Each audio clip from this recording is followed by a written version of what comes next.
The summer heat of July 2003 hung heavy over Mosul, where a quiet villa concealed two of Iraq's most wanted men. Uday and Qusay Hussein, Saddam's sons, had disappeared after Baghdad fell, but the hunt for them was a shadow that never faded. When American forces closed in, their calls to surrender were met only with defiance. For 6 brutal hours, the house was torn apart by rockets and explosions, the structure slowly disintegrating under the weight of the assault. As dusk settled over the wreckage, little more than a tomb remained. Buried within the ruins, the bloodline of Saddam Hussein had been violently erased. The smoke still clung to the streets of Baghdad, a city unmade. On the 20th of March, 2003, the invasion of Iraq began with the explicit goal of removing Saddam Hussein from power. Within a matter of weeks, American forces had seized the capital, and the entire Iraqi government collapsed into dust. In the ensuing power vacuum, Saddam disappeared, and with him, his 2 sons, Uday and Qusay Hussein. Uday, born in 1964, was Saddam's eldest, the heir apparent whose savage temperament made even his own father uneasy. His capacity for violence was legendary, culminating in 1988 when he beat one of Saddam's personal valets to death with a club at a party. Though his father distanced himself after the incident, Uday's authority remained immense. He commanded the nation's media and its Olympic Committee, living a life of grotesque luxury while terrorizing anyone who crossed his path. Whispers of his crimes were everywhere, of rape, the torture of underperforming athletes, and murder committed in fits of rage. His younger brother, Qusay, born in 1966, was a study in contrasts. He did not seek the spotlight like Uday, yet he wielded far more substantive power from the shadows. Qusay was the true engine of the state's fear apparatus, running Iraq's intelligence services, its secret police, and its most formidable military units, including the elite Republican Guard. He was the architect of the brutal crackdown following the 1991 uprisings, an operation that resulted in the deaths of thousands of his own countrymen.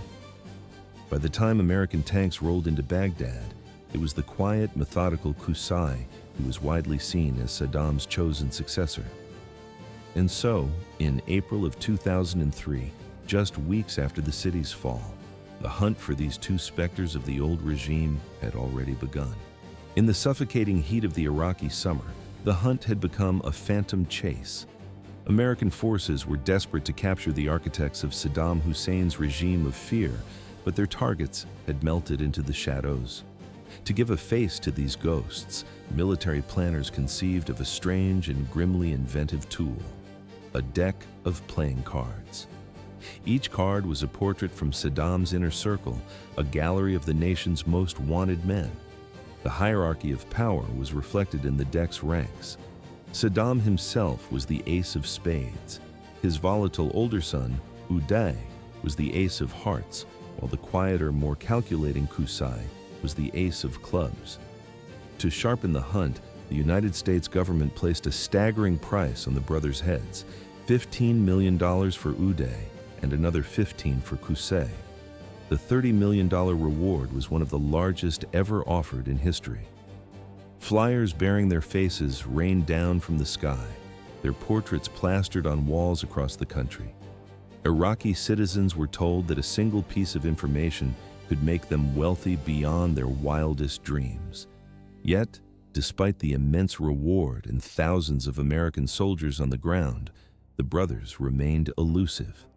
Soldiers stormed homes and scoured mosques from Tikrit to Baghdad, but their questions were met with silence and empty rooms.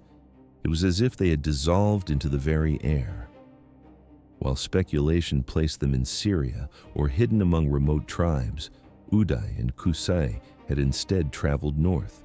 They sought sanctuary in Mosul, Iraq's second-largest city, a labyrinth of winding streets and watchful eyes near the Syrian border. The choice was deliberate.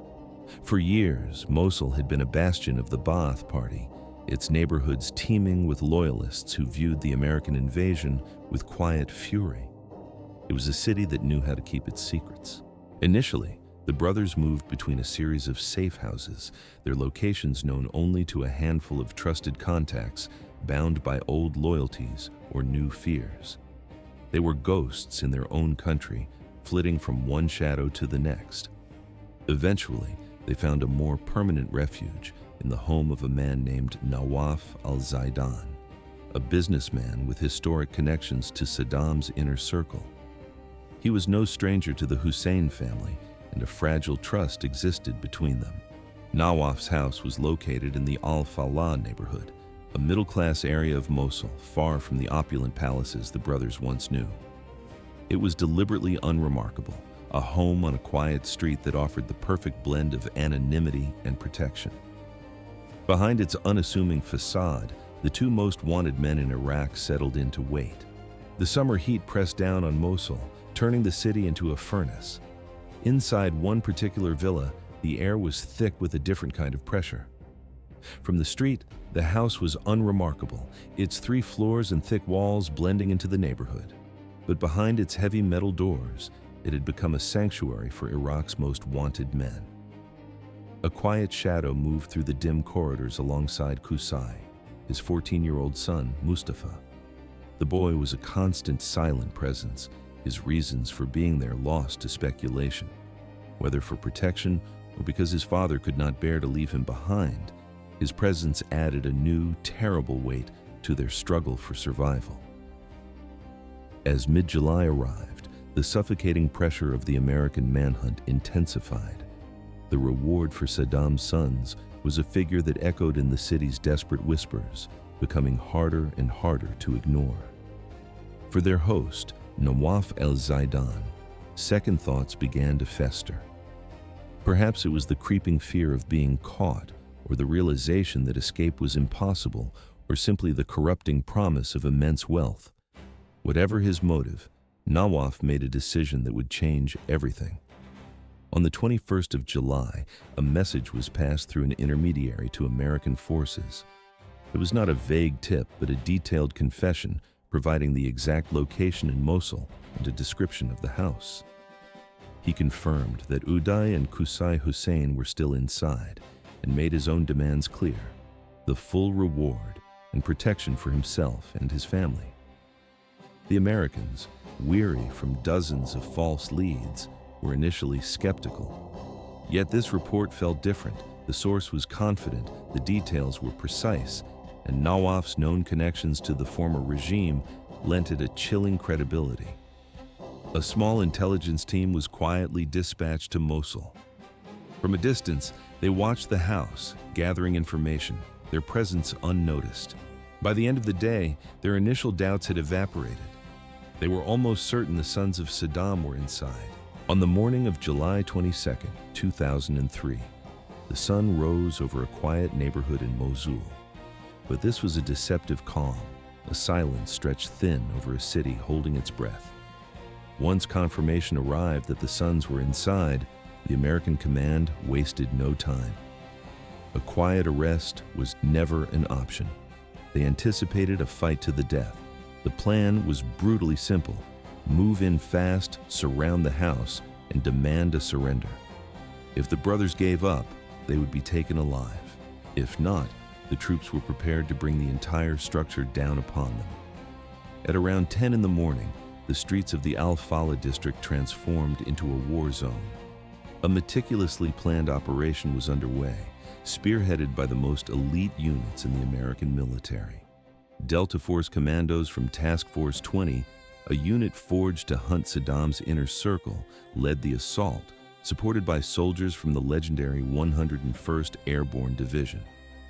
Armored Humvees and Bradley fighting vehicles sealed the perimeter, while helicopters carved circles in the sky, their rotors beating against the tense air.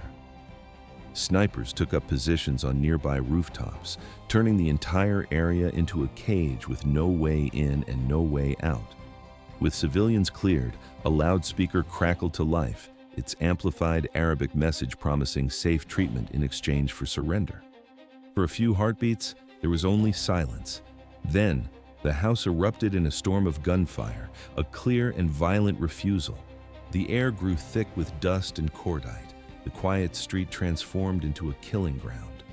From the villa's upper floors, a storm of automatic fire and grenades rained down, the defenders using their elevation to lethal advantage. With them was Qusay's son, Mustafa, a boy armed for a battle that had erased any distinction between a simple arrest and a fight to the death. American forces answered with a deafening roar of their own, unleashing M249 machine guns and grenade launchers. Chunks of concrete and shards of glass filled the air as smoke billowed from the building's facade.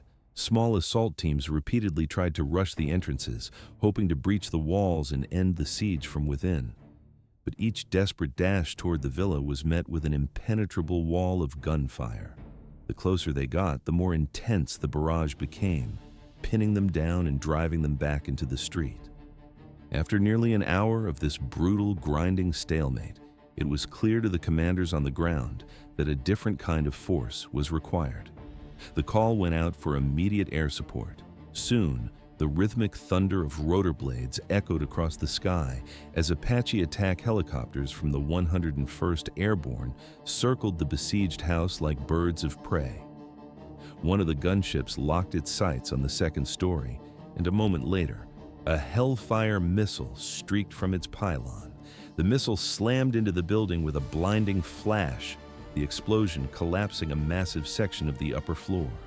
Yet, through the dust and cascading debris, the impossible happened. Gunfire erupted once more from the shattered interior, the defenders refusing to surrender. They were skilled fighters, moving through the ruined rooms and using the destruction itself as new cover. Another Hellfire was launched, this time targeting the roof. The impact was devastating, shattering what remained of the structure into a crater of rubble. But even then, the silence did not hold.